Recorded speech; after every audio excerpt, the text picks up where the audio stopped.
Once upon a tea time, there was a Parle-G. We know what this is. It isn't something new to you and me. But in its little chai time world, the poor thing was upset because the one it loved most of all didn't acknowledge it as yet. All I want is some warmth in life, says little Parle-G. There's nothing worse than loneliness if you care to ask me. Or a love once warm which has sat cooling for so long.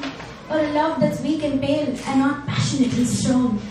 The reason behind these laments made by little Parle-G was its undying, everlasting love for adrak wala tea.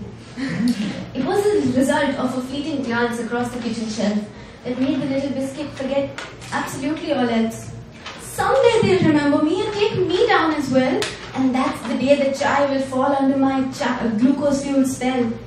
Thus Parle-G hatched carefully a plan for that fateful day, and one day, lo and behold, a hand reached up its way, and down came Parle-G in joy, heart sing a blissful tune. The scene with child allowed dream to be realized so soon. Imagine the horror of an exclaimed realization. This packet has expired, I'm throwing it the new question. And Parle-G cried out in dismay as the dream faded away. Eyes closed, hoping for a miracle at least for some time in the tray.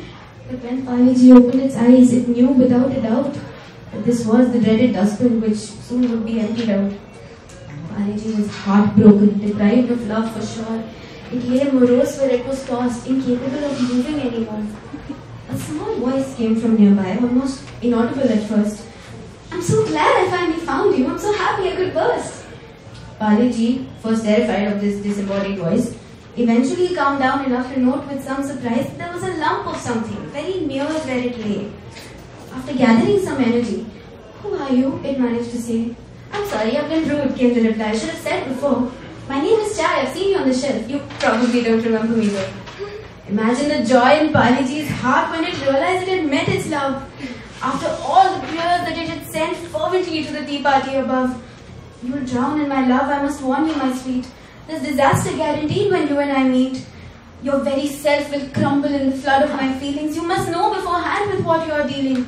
Chai thus with a little tremble warned Parle-G off, sure that this is what would cause the destruction of their love, and was beyond surprised when smitten PG proceeded to crumble right into the tea, and said with a smile that touched Chai's heart, "At least this way we never will part. No fancy games, no dates, no phones, no complications could arise. All that this is togetherness, taught effectively by Biscuit and Chai."